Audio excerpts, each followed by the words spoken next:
بسم اللہ الرحمن الرحیم۔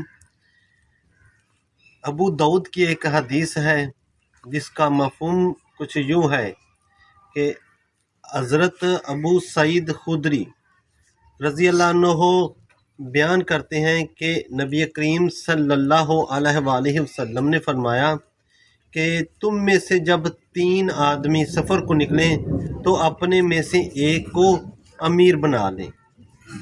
تشریح میں شیخ الاسلام ابن تیمیہ کہتے ہیں کہ جب سفر کی حالت میں لوگوں پر جماعت بنانا فرض کیا گیا ہے تو یہ بات بدرجہ اولیٰ ضروری ہے کہ اہل ایمان ایک جماعت کی شکل اختیار کریں، جبکہ ان کا جماعتی نظام درہم برہم ہو گیا ہو۔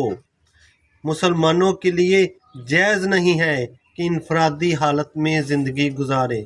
اللہ رب العزت عمل کی توفیق عطا فرمائے۔